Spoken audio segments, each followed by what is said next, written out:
Hello friends, कैसे हैं आप। उम्मीद है कि सभी फ्रेंड्स अच्छे से होंगे और एक नई क्लास का इंतजार कर रहे होंगे। डियर फ्रेंड्स, आज की जो क्लास में लेकर आया हूँ ये क्लास 8th मैथ में है।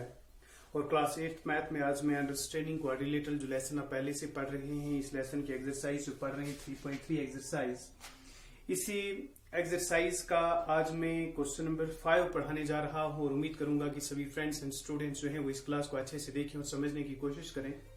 कुछ प्रॉपर्टीज जो आप पहले पढ़ चुके हैं, उन प्रॉपर्टीज का इस्तेमाल हमें करना है इन क्वेश्चंस में।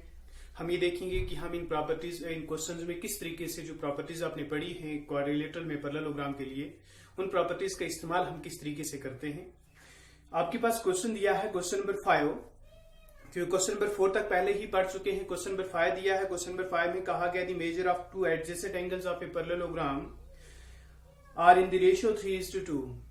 एक पैरेललोग्राम हमारे पास दी गई है। कहा गया है कि जो पैरेललोग्राम के जो एडजेसेंट साइड्स हैं, कोई भी दो एडजेसेंट साइड पैरेललोग्राम के ले लिए और दो एडजेसेंट साइड जो पैरेललोग्राम के हैं वो रेशियो में है, 3:2 रेशियो में हमारे पास दिए हैं। And find the measure of each of the angles of the parallelogram. Parallelogram का हर एक एंगल हमें निकालना है। अब हमारे पास पैरेललोग्राम बनी हुई नहीं है, हम एक फिगर बना लेते हैं। मान लेते हैं कि ये हमारे पास एक पैरेललोग्राम है। स्टूडेंट्स ध्यान रखिएगा अच्छे से। हम लेते हैं कि ये हमारे पास एक पैरेललोग्राम है। Let A B C D, हम इसका नाम दे देते हैं A B C D be a parallelogram. Let A B C D be a parallelogram. A B C D जो हमारे पास है ये एक पैरेललोग्राम है। इस पैरेललोग्राम में कहा गया है कि जो एडजेसेंट साइड्स हैं वो रेशो में है 3:2 में। तो हम लिख सकते हैं कि अगर ये एंगल और ये एंगल, ये दो एडजेसेंट एंगल्स जो हैं हम ले लेते हैं 3:2 रेशो में। कोई भी दो एडजेसेंट एंगल जिसके जो हैं वो 3:2 रेशो में हमारे पास दिए गए हैं, क्वेश्चन में कहा गया है। तो हम सबसे पहली चीज क्वेश्चन के लिए, क्वेश्चन नंबर 5 के लिए हम ले लेते हैं let A B C D be a parallelogram.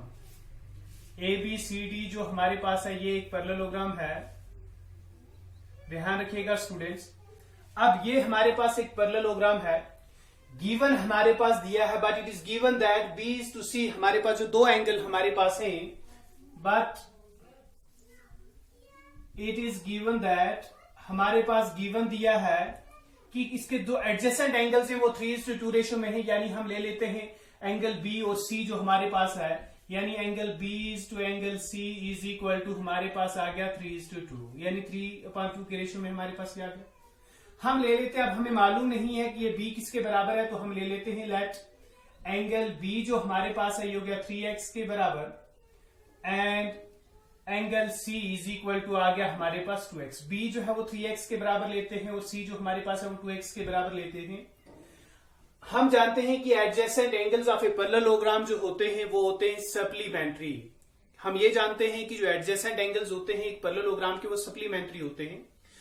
यानी कोई भी दो एडजेसेंट एंगल्स अगर आप एक पैरेललोग्राम के लेंगे, उनका सम जो होगा, दो एडजेसेंट एंगल्स का सम जो होगा वो 180 होगा। सप्लीमेंट्री हम कहते हैं sum of two angle is equal to 180, then they are supplementary angles. मैं इससे पहले आपको पढ़ा चुका हूं।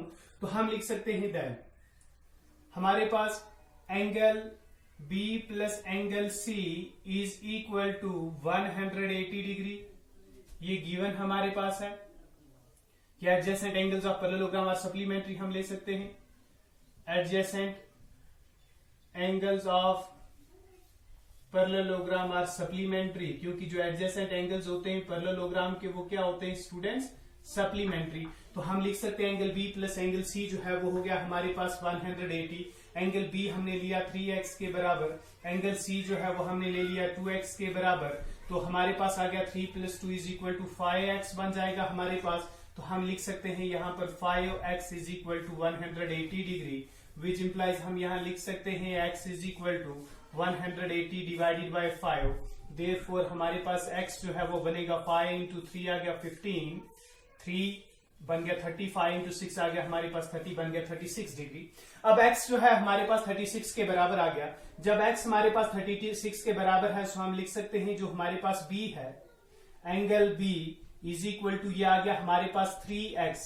अब 3x हमारे पास किसके बराबर हो गया, यानी 3 × 36 इज इक्वल टू 3 × 6 आ गया 18, 3 × 3 आ गया 9, 9 + 1 हो गया 10, यानी 108 degree.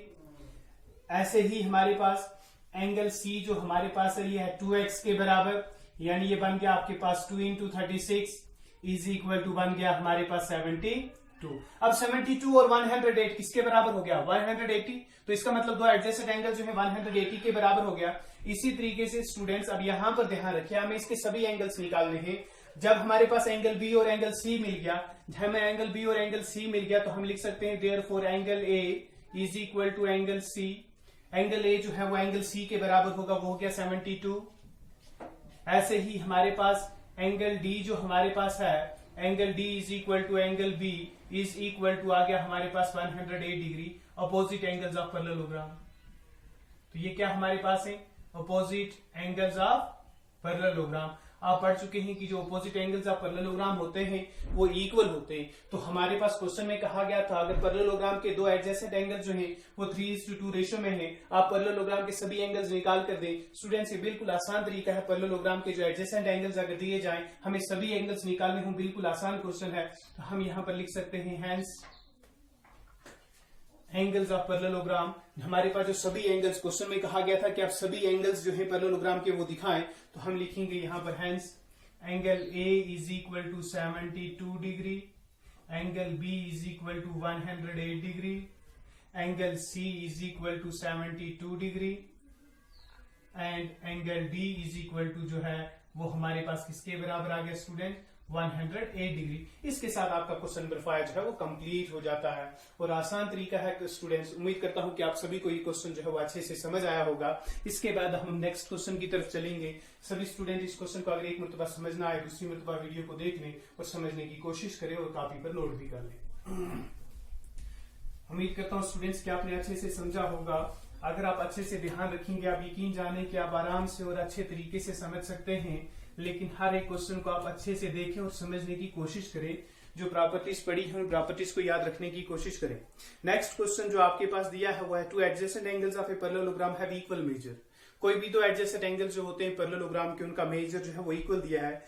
Find the measure of each of the angles of a parallelogram. Parallelogram के हर एक एंगल का मेजर निकालना है, यानी जो एक का मेजर होगा वही सभी का होगा, क्योंकि एडजेसेंट एंगल जो पैरेललोग्राम के वो इक्वल है। अब ये नहीं कहा गया कौन से दो एडजेसेंट एंगल्स, ठीक है ना, ये कहा गया कोई भी दो एडजेसेंट एंगल्स जो है वो इक्वल है। तो हम यहां पर ले सकते हैं let measure of each angle, let measure of each adjacent angles, each adjacent angles, each adjacent angle is equal to x degree. तो अब अगर हमारे पास हर एक एडजेसेंट एंगल, क्योंकि क्वेश्चन में कहा गया है कि आपके पास दो एडजेसेंट एंगल जो हमारे पास हैं उनका जो मेजर हमारे पास है वो किसके बराबर है। क्वेश्चन में कहा गया है कि दो एडजेसेंट एंगल, जितने भी हमारे पास एडजेसेंट एंगल्स हैं पैरेललोग्राम के, उन सब का मेजर जो है वो एक जैसा है, इक्वल मेजर है। दो एंगल अगर आपके पास इक्वल मेजर के हैं, find the measure of each of the angles of a parallelogram. हमें पैरेललोग्राम के हर एक एंगल का मेजर निकालना है। तो हम लिख सकते हैं let measure of each adjacent angle is equal to X degree.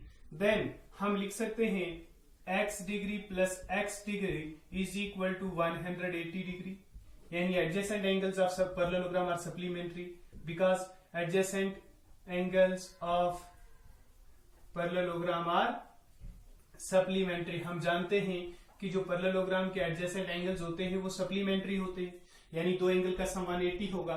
x plus x आ गया आपके पास 2x degree is equal to 180 degree. तो विच इंप्लाइज हम लिख सकते हैं x degree is equal to 180 divided by 2। Therefore हमारे पास जो x निकल गया ये निकल गया 2 into 9 18 two 0 0। Hence each angles of parallelogram जो है वो हमारे पास होगा 90 डिग्री, क्योंकि हर एक एंगल जो है दूसरे एंगल के बराबर, एडजेसेंट एंगल्स इक्वल हैं। तो हम लिख सकते हैं the measure of each angle is, hence the measure of each angle is equal to 90 degree.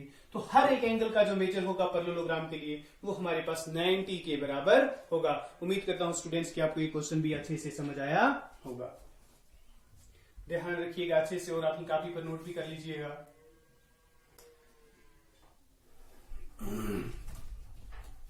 अब नेक्स्ट क्वेश्चन हम इसका पढ़ने जा रहे हैं। स्टूडेंट्स अच्छे से ध्यान रखिए। नेक्स्ट क्वेश्चन आपके पास है एडजेसेंट फिगर एक दी गई है, हमारे पास फिगर है होप इज ए पैरेललोग्राम। एक फिगर हमारे पास दी गई है होप, और होप फिगर जो हमारे पास दी गई है ये एक पैरेललोग्राम है। समझने की कोशिश कीजिए स्टूडेंट। तो ये हमारे पास एक फिगर दी गई है होप, HOPE। तो ये फिगर दी गई है होप हमारे पास। तो क्वेश्चन में कहा गया है, सॉरी यहां पर नाम यहां पर ऐसे ही HOPE, ये हमारे पास फिगर एक है होप। इस होप में हमारे पास यहां पर जो एंगल दिया है ये 70 के बराबर है। ठीक है स्टूडेंट। इसी तरीके से हमारे पास एंगल ई जो है ये एक्स है, ये हमें निकालना है। यहां पर एंगल जो है ये वाई दिया है, ये हमें निकालना है। यहां पर जो एंगल है ये जेड है, ये हमें निकालना है। और यहां पर जो एंगल हमारे पास दिया है स्टूडेंट, ये दिया है हमारे पास 40 डिग्री के बराबर। उम्मीद करता हूं कि आप सभी स्टूडेंट्स को अच्छे से समझ आ रहा होगा। तो यहां पर हमें एक्स, वाई और जेड निकालना है। क्वेश्चन में कहा गया है कि find the angle measure X, Y and Z, state the property you use to find them. और वो प्रॉपर्टीज आप लिखें जिन प्रॉपर्टीज से आप ये निकालेंगे। तो इसीलिए आपने पहले प्रॉपर्टीज पढ़ी है, ताकि आप प्रॉपर्टीज याद रखें, उन प्रॉपर्टीज का अप्लाई करें, उनका इस्तेमाल करें और क्वेश्चन कर दें। तो हमारे पास पैरेललोग्राम होप दी गई है। ध्यान रखिए, हम जानते हैं कि जो अपोजिट साइड्स होते हैं पैरेललोग्राम के वो इक्वल होते हैं, प्रॉपर्टी है। Opposite angles of a parallelogram are equal, ये भी प्रॉपर्टी हमारे पास है कि अपोजिट एंगल्स जो होते हैं पैरेललोग्राम के वो इक्वल होते हैं। Adjacent angles of parallelogram are supplementary, ये भी हम जानते हैं कि जो एडजेसेंट एंगल्स होते हैं पैरेललोग्राम के वो सप्लीमेंट्री होते हैं, यानी उनका सम जो होता है वो 180 डिग्री होता है। ध्यान रखिएगा। तो यहां पर सबसे पहली चीज हम देखते हैं कि जो एंगल एक्स हमारे पास है, इसका जो अपोजिट वाला एंगल है वो यहाँ एंगल ओ है, यानी एंगल HOP, ये एंगल हमारे पास है।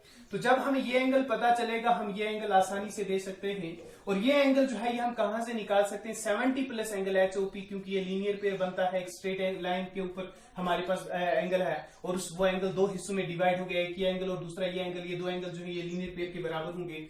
तो हम यहां लिखेंगे angle HOP plus 70 degree is equal to 180 degree. Students ये लीनियर पेयर है, क्योंकि हमें साथ साथ देना है क्या आप अप्लाई कर रहे हैं। तो जब ये लीनियर पेयर है तो हम लिख सकते हैं angle HOP is equal to 180 degree minus 70 degree. 70 को ट्रांसपोज करके राइट साइड में लेके, आप लीनियर इक्वेशन में पहले ही पढ़ चुके हैं।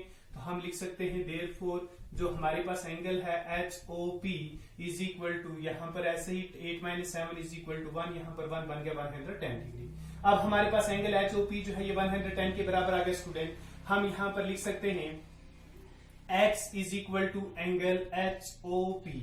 x जो है वो एंगल HOP के बराबर है। ये x जो है इसके बराबर है, क्यों? क्योंकि हम कहते हैं बिकॉज अपोजिट एंगल्स, जो हमारे पास अपोजिट एंगल्स होते हैं, opposite angles of a parallelogram are equal. Parallelogram के जो अपोजिट एंगल्स होते हैं वो इक्वल होते हैं।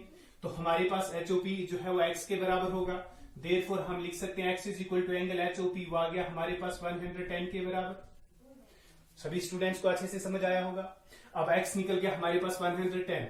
अब यहां पर स्टूडेंट्स ध्यान रखिए कि ये एंगल जो y जो हमारे पास है, अगर ये लाइन और ये लाइन, इसको थोड़ा सा उल्टा कर लें फिगर को, ये लाइन और ये लाइन पैरेलल है, बीच में ये ट्रांसवर्सल है, तो ये एंगल और ये एंगल बराबर होगा। y इज इक्वल टू 40 हमारे पास होगा। हम लिख सकते हैं y is equal to 40 degree. हम यहां लिख सकते हैं बिकॉज ये हमारे पास आ गया alternate interior angles. Alternate interior angles जो हमारे पास होते हैं वो भी इक्वल होते हैं। Alternate interior angle when two lines are parallel, अगर ये एक लाइन ये दूसरी लाइन पैरेलल है, बीच में ये ट्रांसवर्सल है, तो ये एंगल इस एंगल के बराबर होता है और ये एंगल इस एंगल के बराबर होता है, इन्हें हम अल्टरनेट इंटीरियर एंगल्स कहते हैं। तो हमारे पास ये लाइन और ये लाइन पैरेलल है, तो ये एंगल और ये एंगल बराबर होगा, ये एंगल और ये एंगल बराबर होगा। Alternate interior angles are equal. तो हो गया हमारे पास y is equal to 40 degree. ऐसे ही हम लिख सकते हैं स्टूडेंट्स, एंड जो हमारे पास है x प्लस हम लिख सकते हैं 40 प्लस z। ध्यान रखिएगा 40 plus z is equal to 180। ये 40 प्लस z जो है ये हमने एक एंगल लिया, ये एंगल E है, ये एंगल H है, ये एंगल H जो है ये 40 प्लस z के बराबर है। तो मैंने लिखा x प्लस 40 प्लस z जो है वो 180 के बराबर है। क्यों? Because adjacent angles of a parallelogram are supplementary. Adjacent angles of a parallelogram are supplementary. जो पैरेललोग्राम के एडजेसेंट एंगल्स होते हैं वो क्या होते हैं? Of a parallelogram are supplementary.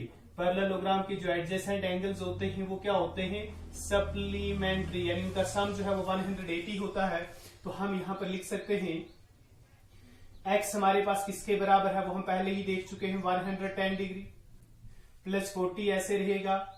यहां पर हमें z चाहिए इज इक्वल टू 180 डिग्री, तो यहां पर ऐड कर लें, बन गया 150 degree plus z is equal to 180 degree.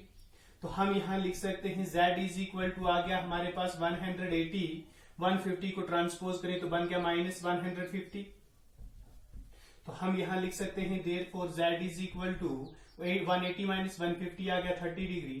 तो हमारे पास सभी एंगल्स मिल गए, hence x is equal to 110 degree, y is equal to 40 degree and z is equal to 30 degree. तो हमारे पास सभी x, y और z मिल गए स्टूडेंट्स।